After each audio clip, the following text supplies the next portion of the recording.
Indian premier ലീഗിൽ ആകെ ഗുജറാത്ത് ടൈറ്റൻസും മുംബൈ ഇന്ത്യൻസും തമ്മിലുള്ള വ്യത്യാസം പ്രകടമാക്കിയത് ജസ്പ്രീത് ബുംറ എന്ന പേസറുടെ സാന്നിധ്യം മാത്രമാണ്. രോഹിത് ശർമ്മയുടെ ഒട്ടനവധി അവസരങ്ങൾ വിട്ടുകളഞ്ഞ ഗുജറാത്ത് ടൈറ്റൻസ് അതിൽ ഖേദിക്കുന്നുണ്ടാകാം. പക്ഷേ ബോളെറിഞ്ഞ എല്ലാ പേസർമാർക്കും പൊതിരെ തല്ലുവാങ്ങിയ പിച്ചായിരുന്നു ഇന്നലെ.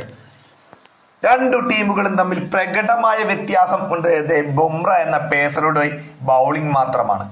ഇന്ത്യയുടെ അഭിമാനമായ ഈ മനുഷ്യൻ വിട്ടുകൊടുത്ത 4 ഓവറിൽ വെറും 27 റൺസ്, അതും ഇത്തരത്തിലുള്ള ഒരു മത്സരത്തിൽ. Economy rate 6.75. ഗുജറാത്ത് ടൈറ്റൻസ് മേധാവിത്വം പുലർത്തിയ സമയത്ത്, അതായത് സായ് സുദർശൻ തകർത്താടിക്കൊണ്ടിരുന്ന സമയത്ത് 2 ഓവറിൽ വെറും 12 റൺസ് മാത്രം വിട്ടുകൊടുത്തു. എണ്ണം പറഞ്ഞ ഒരു യോർക്കറിൽ ഒരു വിക്കറ്റും എടുത്തു. അതായത് ബുംറ എന്ന കളിക്കാരൻ ഉണ്ടായതിന് കൊണ്ട് മാത്രമാണ് ഇന്നലെ മുംബൈ ഇന്ത്യൻസ് സെക്കൻഡ് ക്വാളിഫയറിലേക്ക് ക്വാളിഫൈ ആയത് എന്ന് വേണം പറയാൻ. അതെ, ഇത് ബുംറയുടെ വിജയമാണ്.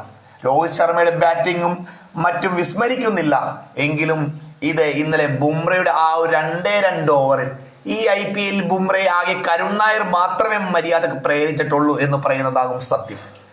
പിന്നീട് ഇന്ത്യൻ ക്യാപ്റ്റൻ കൂടിയായ ഇപ്പോൾ ശുഭ്മാൻ ഗില്ലിന്റെ കളിക്കളത്തിലെ മോശം ജെന്റിൽമാൻഷിപ്പ് വളരെ കുറവാണ് എന്നൊരു അഭിപ്രായമുണ്ട്. ഇതിൽ നിങ്ങളൊന്ന് കമന്റ് ചെയ്യണം കേട്ടോ. BCCI പക്ഷെ വിലക്കോ ഫൈനോ അങ്ങനെ ഒരു നിലപാട് എടുക്കുന്നുമില്ല. ഏതായാലും മുംബൈ സെക്കൻഡ് ക്വാളിഫയറിൽ കയറിയത് വളരെയേറെ സന്തോഷം നൽകുന്ന കാര്യമാണ്. നമുക്ക് വാർത്തയിലേക്ക് കടക്കാം. കഴിയുമെങ്കിൽ ചാനൽ ഒന്ന് സബ്സ്ക്രൈബ് ചെയ്ത് വെച്ചേക്കൂ. വീഡിയോയിൽ തെറ്റുകളും കുറ്റങ്ങളും ഒക്കെ സംഭവിച്ചിട്ടുണ്ടാകാം. പ്രിയമുള്ള ക്രിക്കറ്റ് ആരാധകരെ, അതെ, നമ്മുടെ സച്ചിൻ ടെണ്ടുൽക്കറുടെ ദൈവത്തിന്റെ സ്വന്തം ടീം ഇതാ എലിമിനേറ്ററിൽ അടുത്ത ക്വാളിഫയർ 2 കടന്നിരിക്കുകയാണ്. ഇന്ത്യൻ പ്രീമിയർ ലീഗിൽ ഗുജറാത്ത് ടൈറ്റൻസ് പുറത്ത്. എലിമിനേറ്ററിൽ മുംബൈ ഇന്ത്യൻസിനോട് പരാജയപ്പെട്ടാണ് ഗുജറാത്ത് ടൂർണമെന്റിൽ നിന്ന് പുറത്തായത്.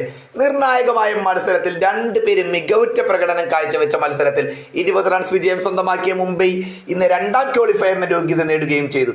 മുംബൈ ഉയർത്തിയ 229 എന്ന വിജയ ലക്ഷ്യം പിന്തുടർന്ന ഗുജറാത്ത് ടൈറ്റൻസ് നിശ്ചിത 20 ഓവറിൽ 6 വിക്കറ്റ് നഷ്ടത്തിൽ 208 റൺസ് മാത്രമേ എടുക്കുവാൻ സാധിച്ചുള്ളൂ.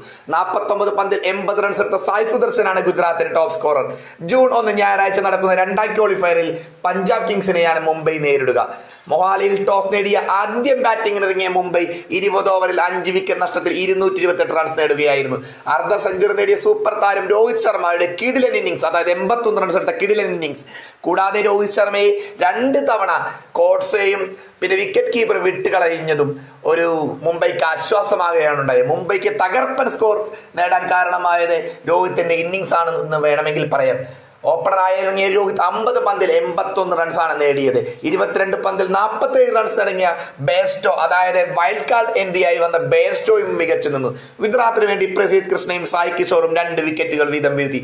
മുഹമ്മദ് സിറാജാണ് ശേഷിക്കുന്ന ഒരു വിക്കറ്റ് വീഴ്ത്തിയത്.